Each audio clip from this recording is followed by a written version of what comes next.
안녕하십니까. 현대사 포럼에 오신 것을 환영합니다. 이 시간에는 백오인 사건에 대해서 말씀드리겠습니다. 그런데 백오인 사건을 말씀드리기 전에 또 한 가지 말씀드리겠습니다. 얼마 전에 한동훈 비대위원장이 광주를 이제 가셨는데 5.18 묘지를 참석을 했죠.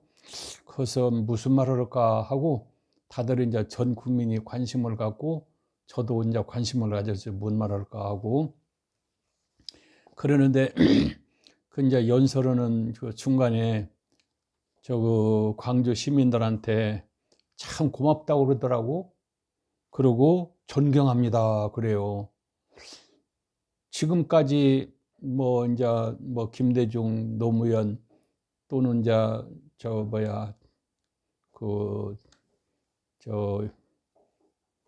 뭐 박근혜, 이명박, 또 문재인 이렇게 여러 사람들이 5.18 가서 이렇게 참배를 하고 연설을 했는데 이 한동훈 같이 참 이렇게 표현을 잘할 수가 없어요. 이렇게 고맙다고 그리고 존경합니다. 그리고 우리들에게 희망을 줬습니다. 참 그 간단한데도 거기에는 엄청난 내용이 들어있고 함축한 것 같아요. 고맙다는 것은 공수부대 가서 그렇게 많은 사람이 죽고 그냥 죽으면 그걸로 끝나버리는데 부상자가 6,000명이잖아요. 지금도 부상자는 고통받고 있어요. 지금도. 그리고 감옥에 들어갔다 나온 사람들은 후유증으로 고생하다가 이제 죽고 그러는데 그걸 잘 참고 지금까지 이렇게 온 것은 참 고마운 일이다. 그런 말을 갖대요. 그리고 그걸 어떻게 다 참고 견디느냐. 참 광주 시민들은 참 존경할 만하다. 그리고 대한민국 국민들에게 희망을 주는 그런 이제 시민들이다. 이런 내용을 보니까 참 이런 말은요 함부로 못 하잖아요. 그리고 누가 역대 대통령이 이런 말을 한 사람이 없어요. 그래서 나는 깜짝 놀랐어요.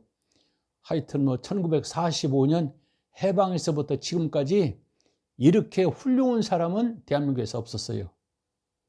그런데 한동훈은 공부도 잘했지만은 자기 책상 위에는 항상 책이 이렇게 많이 있다고 그래요.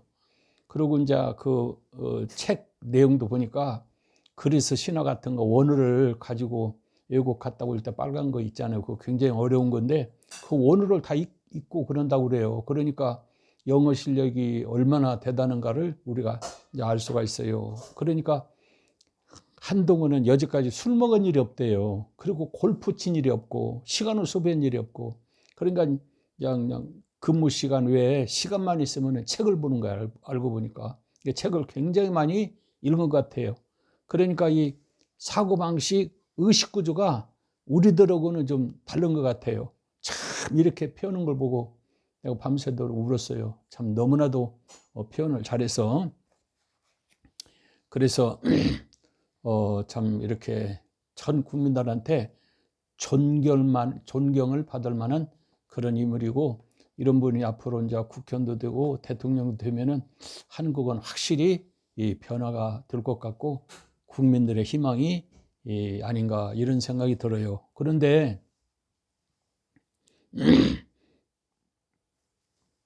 한동훈이가 이렇게 전광훈 목사가 한동훈이가 이재명을 구속을 안 시켰다. 그래서 한동훈은 좌파다. 그리고 사기꾼이다. 그러더라고요.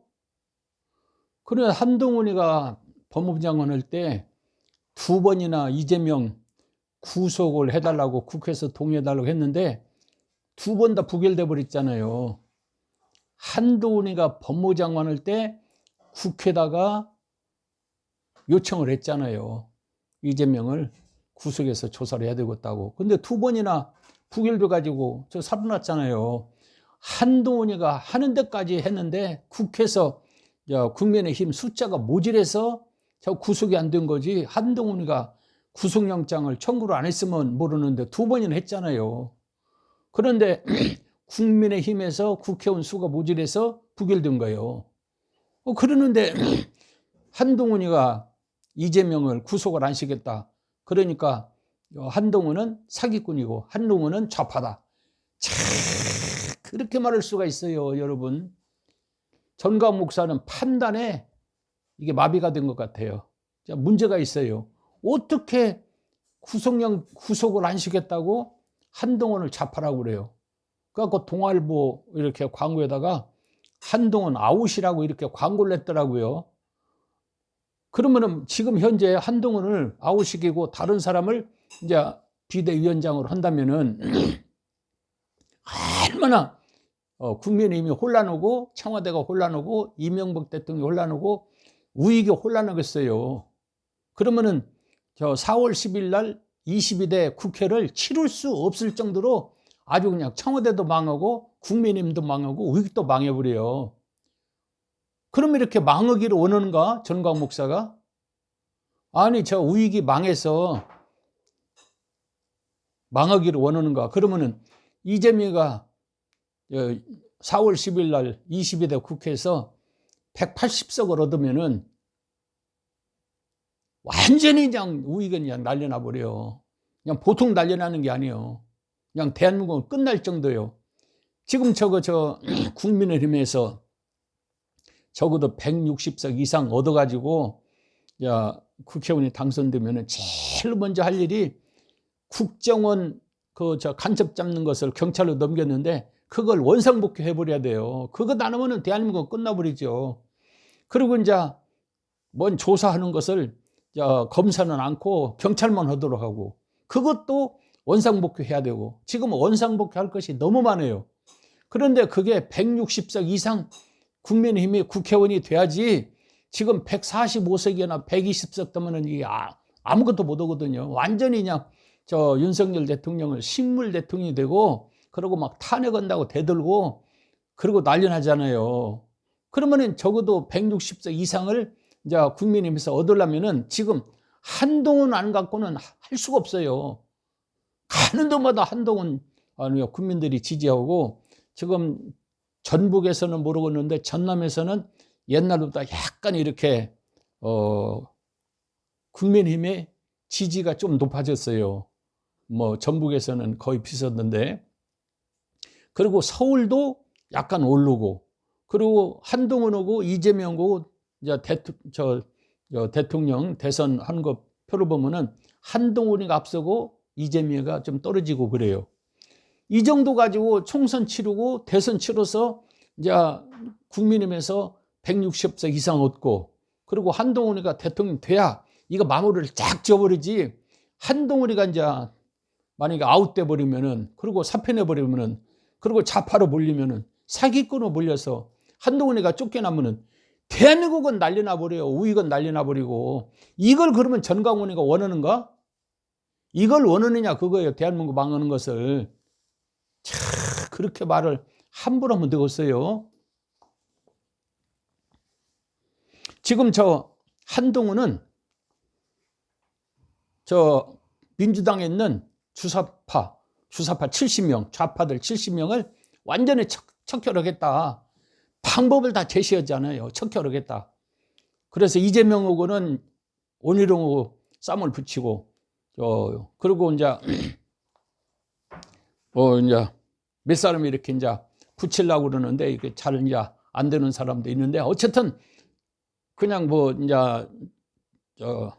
586세대, 86세대들 집중으로 이제 이렇게 국민의힘에서 좀 이름 있는 사람들을 붙여가지고 그 사람들을 싹 다 척결하려고 지금 그러잖아요. 그러니까 한동훈이가 운동권 세력, 좌파 세력, 주사파 세력을 몰아내려고 엄청나게 머리를 쓰고 막 싸움을 이렇게 국회의원 선거를 하기 위해서 있는 힘을 다하고 그러잖아요. 그러면 전광 목사는 광화문에서 매일 이렇게 모일 때마다 주사파 척결 하는데 주사파 척결을 어떻게 할 건가? 그 방법을 제시해봐요.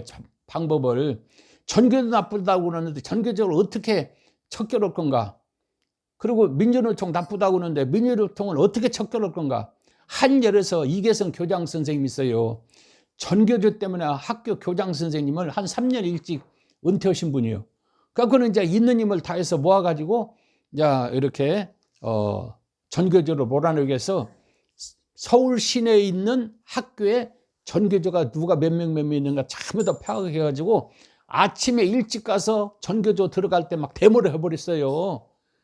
거기에 저도 참석하고 많은 사람들을 걸고 참석해서 이름 부르고 고함 지르고 전교조 물러가라. 그 학교 들어갈 때 한 8시 반에 이제 막 이렇게 할 때 하는 거예요. 그런 식으로 전교조를 어떻게 몰아낼 건가?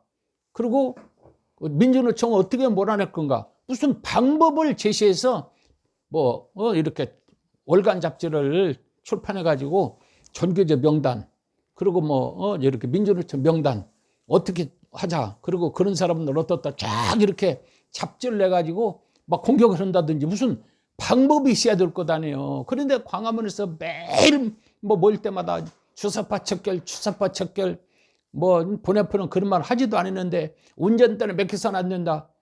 그런 얘기만 하고 있는 거예요. 그러면 방법을 이야기하라고 말이에요. 그런데 한동훈은 지금 70명 운동권에 대해서 완전히 척결하려고 누구 나면 누구 쫙 지금 계획을 세워서 진행하고 있잖아요. 이런 사람이 무슨 좌파요? 이런 사람이 무슨 사기꾼이고? 이런 한동훈을 물러가라고 신문에다가 광고를 내고, 만약 한동훈이가 물러가면 지금 어떻게 하겠어요? 완전히 우익은 난리 나버려. 그러면 대선까지도 영향돼 버려요. 그러면 이재명 구속식이라고 그러는데 이재명이가 이제 이번에 160석에 170석을 얻게 되면은 완전히 이제 이재명이 살아나가요. 그리고 그냥 재판은 계속 연계시 가지고 내년에 대선 3년 후에 대선해가지고 대통령 되면은 임기 동안에는 수사를 못하고 재판을 못하잖아요. 다 중단돼 버리고. 그러면 그냥 이재명이가 대통령 되면은 대한민국은 난리 나는데 이게 협조하는 사람이 누구냐면은 정강 목사라 그 말이에요. 한동훈은 아웃시킨다. 한동훈은 좌파다. 한동훈은 사기꾼이다. 한동훈은 물러가야 된다. 물러가면은 결국은 이재명을 살려주는 것이요. 이재명을 살려주는 사람이 누구냐면 전광훈이라 그 말이에요. 세상에. 그런데도 그냥 많은 태극기보다가 막 전광훈 그러고 다니는 거 보면은 참 우익은 희망이 없어요.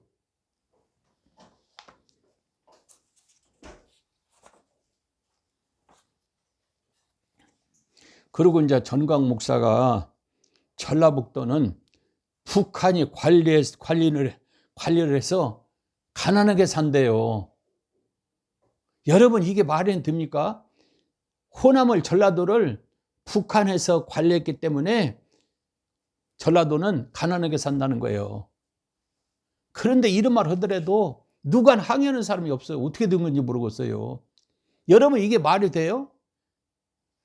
여러분 저 호남 사람들 전라도가 가난하게 사는 것은 이렇게 박정희가 대통령 된 다음에 1963년부터 경제를 재건하려고 보니까 자본금이 없잖아요. 돈이 없잖아요. 그래서 전 세계 다니면서 우리 가난하게 살으니까 좀 먹고 살 수 있도록 좀 도와달라고 그렇게 돌아다니도 총칼로 정권을 잡은 그런 비민주적인 사람에 대해서는 구라파나 미국 같은 데서는 절대 협조를 안 해요. 그러니까 박정희가 미국이나 영국이나 프랑스, 네덜란드 다 다녀도 돈을 도와주질 않아요. 그래서 이제 독일을 갔어요. 도와달라고. 그러니까 독일도 안 된다 그랬어요.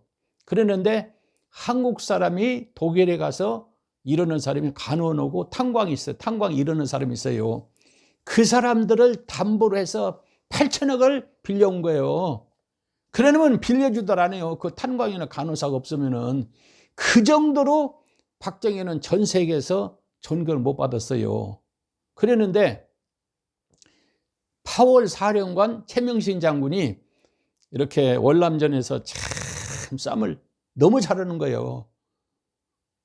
그래서 이제 기자들이 최명신 장군한테 물어봐서 장군님은 어떻게 그렇게 싸움을 잘하느냐고. 그러니까 최명신 장군이 나는 5시 넘어서는 절대 싸이군에 나가지 않는다. 여자 집에 가지도 않는다. 나는 술도 먹지 않는다. 담배도 피지 않는다. 나는 5시 넘어도 싸이군 가지 않고 부대에 있고, 그리고 부대원들하고 같이 항상 이렇게 먹고 살고 하고, 부대 안에서 절대 무기를 이렇게 빼서 팔아먹고 뭐 부정하고 그런 일이 없다. 그리고 이제 어떻게 하면은 이렇게 부대원들이나 한국 사람이 이번 전쟁을 통해서 좀 이렇게 경제적으로 도움이 될까 하고 많이 연구하는 사람이다. 그런 식으로 이제 인터뷰를 했어요. 그게 이제 전 세계에 나갔어요. 그러니까 세상에 파월 사령관 최명신 중장이 5시 넘어서는 싸이군에 가지 않는다. 여자 집도 안 간다. 술도 안 먹는다. 담배도 안 핀다. 그리고 이렇게 장병들 복지를 위해서 애를 쓴다. 한국의 건설을 이렇게 군수산업 발전시키기 위해서 애를 쓴다. 그냥 톱으로 써버렸어요. 그러니까 전 세계 사람들이 한국에도 저런 훌륭한 사람이 있는가 해가지고 한국을 돕자 해서 11개 은행에서 23억 불을 대출을 해준 거예요. 23억 불을. 그리고 이제 일본에서 6억을 이렇게 차관까지 해서 6억 불을 이제 도움받았죠. 그러니까 29억이요. 그러니까 30억을 가지고 30억 달러를 가지고 이제 이렇게 이제 근대화를 하는데, 그 30억을 가지고 골고루 이제 경상도, 전라도, 충청도, 강원도 이렇게 골고루 이렇게 공장도 세우고 돈이 이제 해서 회사를 세우고 그래야 되는데 전부 다 경상남도, 경상북도에다 집중을 했어요. 그러니까 경부 고속도로는 전 국민이 다 사용하니까 전 국민의 영향을 줬지만은 포스코, 포항에 있잖아요. 그리고 저 현대 자동차, 현대 건설은 현대 조선소 다 포항에 있잖아요. 울산에. 그리고 그다음에 그 돈 가지고 저 구미공단, 창원공단 다 만들고, 그다음에 마산, 그다음에 거제 조선소 다 경상남도, 경상북도 다 그 30억 달러를 그냥 집중으로 공장을 세웠어요. 그러고는 호남이나 전라남도나 전라북도는 한 건도 없어요, 여러분. 그러니까 호남 사람들이 이제 전라남도 사람들은 전라북도 사람들이 이제 이렇게 취직하기 위해서 거제 조선소도 가고 부산도 가고 울산도 가고 포항도 가고 창원도 가고 구미로 많이 빠져나가 버렸어요. 그래서 현재는 호남이 충청보다 인구가 적어져 버렸어요. 그런데 거기 가서 이제 봉구만 타고 이제 먹고 살고 그쪽으로 이제 간 사람들은 살림이 이제 나가지 호남에 이제 있지 않잖아요. 그러니까 자연스럽게 20년, 30년, 40년 오늘날 지나고 보면은 호남에는 큰 재벌이 없잖아요. 그래서 지금 못 사는 거예요. 그런데 무슨 북한에서 관리해가지고 호남 사람들이 못 산다? 참, 세상에 이렇게 말을 하면 되겠어요. 그러면 전부 다 호남 사람들이 북한 관리받아갖고 그러면은 북한이라 그 말이에요. 호남이 지금 동서 갈등, 남북 갈등은 북한하고 남한하고 갈등이고, 동서 갈등은 경상도고 이렇게 호남하고 갈등이 생겨서 이걸 화합을 하고 대구에서 광주까지 철도도 놓고 그냥 국회의원들이 모이고 도지사들이 모이고 애를 쓰는데, 분열을 이렇게 재촉하는 사람이 부채질하는 사람은 전광 목사예요. 어떻게 북한에서 관리를 해가지고 했기 때문에 이렇게 가난하게 산다 이렇게 말을 합니까? 참 이것은 안 되는 거죠. 그래서 이렇게 지금 한동훈 이렇게 비대위원장이 한동훈 비대위원장이 광주 가서 그렇게 말을 하니까 특히 전남 사람들, 광주 사람들이 마음이 좀 열리려고 그래요. 그리고 어떻게 하실 건가. 그리고 한동훈에 대해서 기대를 하면서 관심을 갖고 있어요. 그런데 우익에서 이렇게 고성국도 좀 조심해야 되겠더라고요. 그리고 백운기도 좀 조심하고, 한동훈에 대해서 윤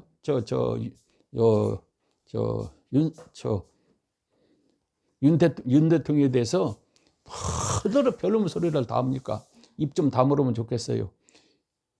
지금 조금만 이렇게 5.18을 뭐 북한에서 왔다. 또 호남은 북한에서 관리를 해서 가난하게 산다. 그리고 고정간첩이 5.18을 일으켰다. 몇 번만 누가 시끄럽게 하면은요, 22대 선거는 그냥 난리 나버려요. 우익이. 그 우익이 난리 나면은 표가 그냥 우수르수 떨어져 버려요. 그렇게 떨어지면은 결국은 이렇게 우익은 참 희망이 없어요. 그러니까 이렇게 한동훈 비대위원장이 내가 볼 때 5.18에 대해서 그 책을 5.18 관계된 책을 많이 읽은 한 10권 넘거든 나온 책이 그 책을 전부 다 아마 읽은 것 같아 내가 볼 때. 그러니까 이렇게 앞으로는 뭐 고정간첩에서 5.18이 일어났다 또는 뭐 북한에 특수군이 왔다 북한이 호남을 관리해서 저렇게 산다 이런 말은 참 안 했으면 좋겠어요.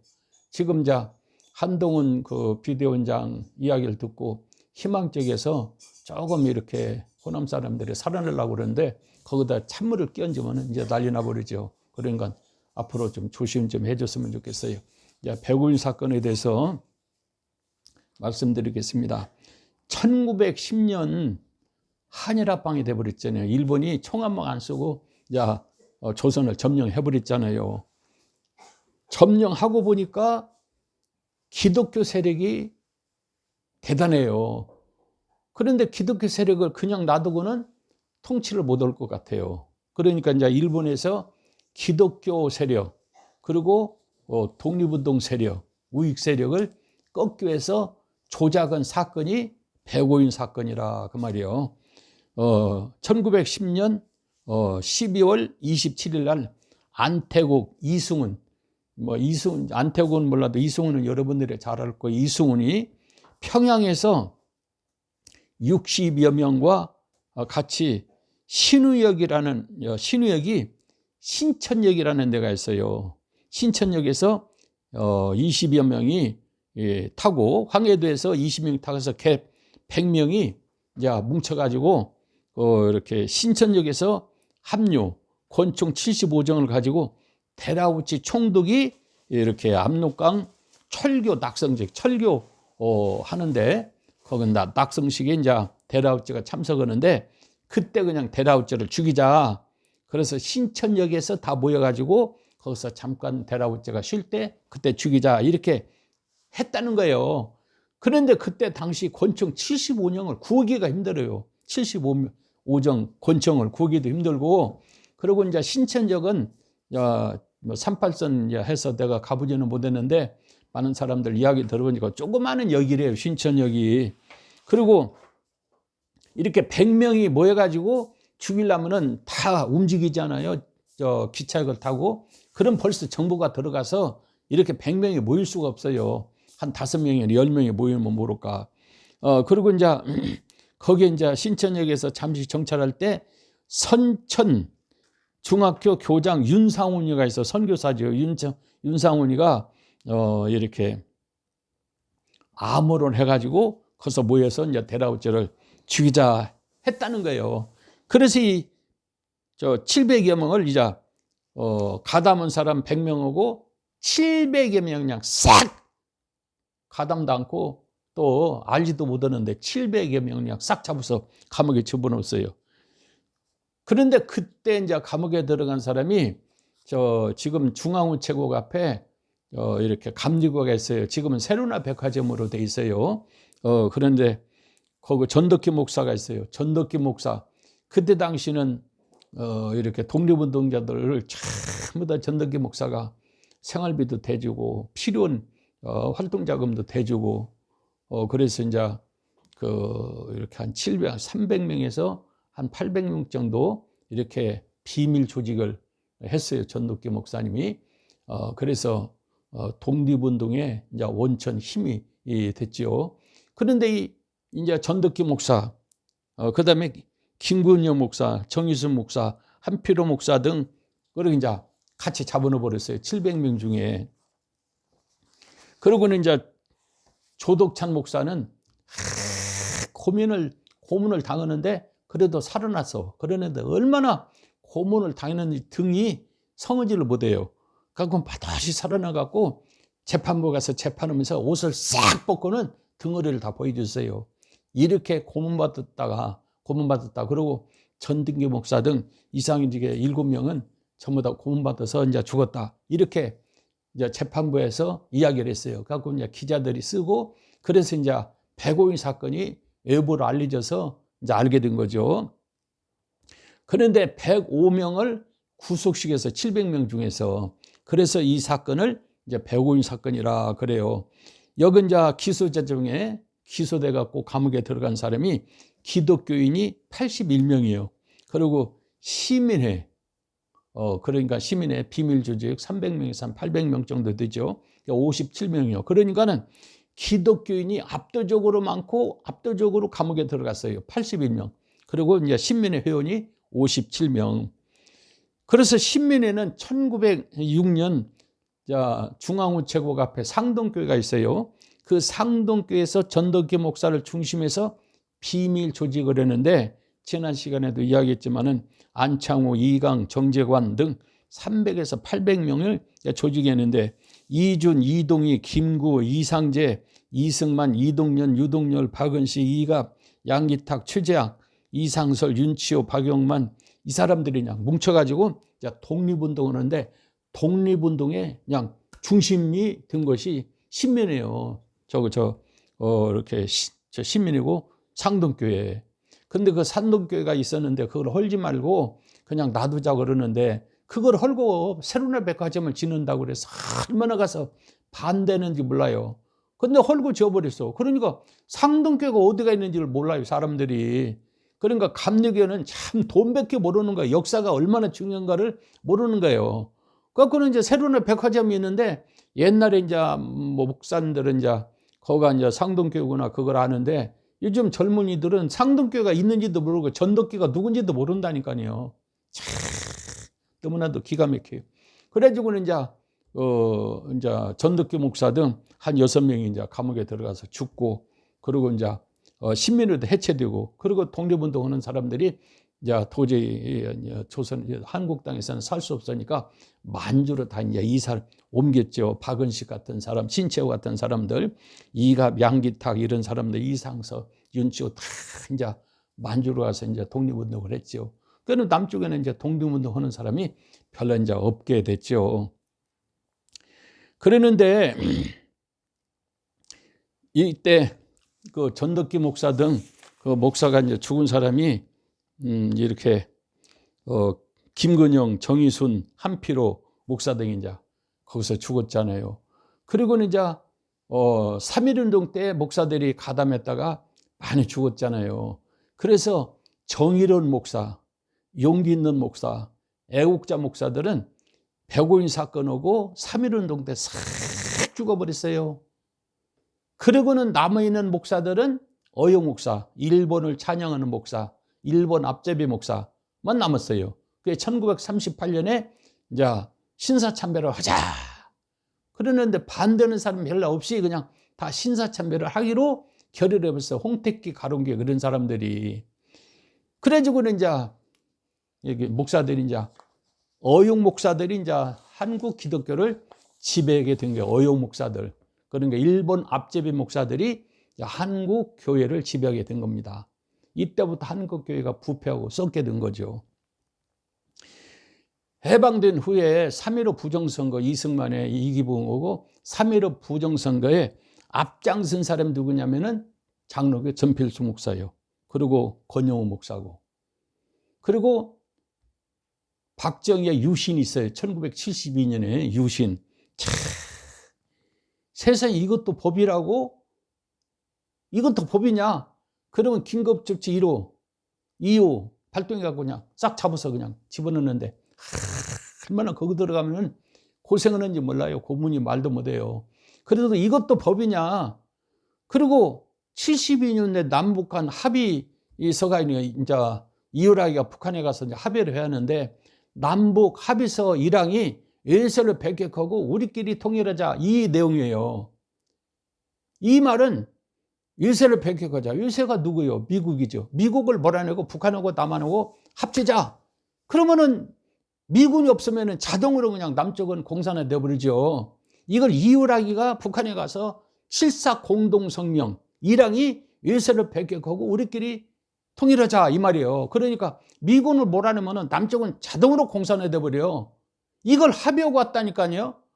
그러면은 이건 미군 나가면 우리는 다 죽는다. 그리고 우리는 다 공산화된다. 우리는 다 망한다. 이렇게 말하면 긴급조치 1, 긴급조치 2, 긴급조치 3으로 다 감옥에 집어넣어 버렸어요.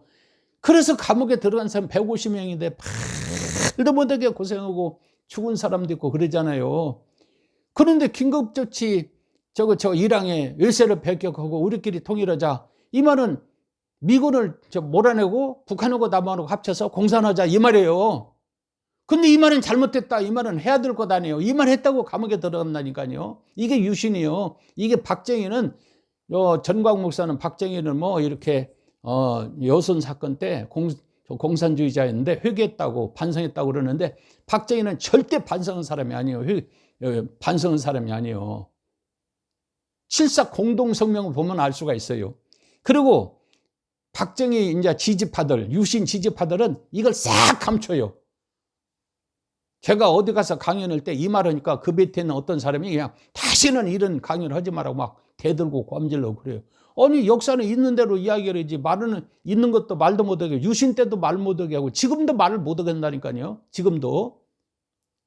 그러면 안 되잖아요. 7.4 공동성명이 바로 그거예요. 외세를 몰아내고 이랑이 외세를 배려하고 우리끼리 통일하자.